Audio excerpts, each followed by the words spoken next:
નમસ્કાર દર્શક મિત્રો, ટીવી18 ન્યૂઝમાં આપનું સ્વાગત છે। ટીવી18 ન્યૂઝ ગુજરાતની પળે પળની ખબર ધરાવતી ગુજરાતી ન્યૂઝ ચેનલ છે। હવે જોઈએ મુખ્ય સમાચાર। દાહોદના એનટીપીસી સોલાર પ્લાન્ટમાં ભીષણ આગ। 5 ફાયર ફાઇટરોની ટીમે આખી રાત મહેનત કરી માંડ આગ પર કાબુ મેળવ્યો। 400 કરોડના નુકસાનનો અંદાજ। દાહોદના ભાટીવાડા વિસ્તારમાં આવેલા એનટીપીસી કંપનીના નિર્માણાધીન સોલાર પ્લાન્ટમાં સોમવારે રાત્રે ભીષણ આગ લાગવાની ઘટના સામે આવી હતી। દાહોદના 4 અને ઝાલોદના 1 ફાયર ફાઇટર આખી રાત સતત પાણીનો મારો ચલાવીને આગ પર માંડ કાબુ મેળવ્યો છે। આગની આ ઘટનામાં 400 કરોડનું નુકસાન થયું હોવાનો અંદાજ છે। તમામ કર્મચારીઓને બહાર કાઢી લેતા જાનહાનિ ટળી।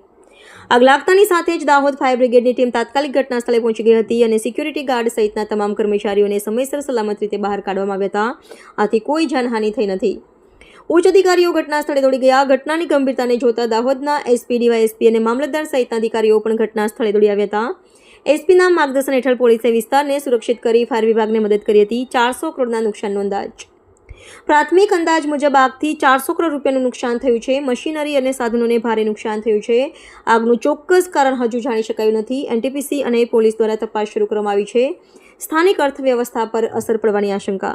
દાહોદના નવીન ઉર્જા ક્ષેત્રે આ સોલાર પ્લાન્ટ મહત્વનો છે। આ ઘટનાથી પ્રોજેક્ટમાં વિલંબ થવાની અને સ્થાનિક અર્થવ્યવસ્થા પર અસર પડવાની આશંકા છે। ફાયર વિભાગ હજુ પણ બાકી રહેલી આગને બુઝાવવાની કામગીરી કરી રહ્યું છે। ટીવી18 ન્યૂઝ ગુજરાતી દાહોદ।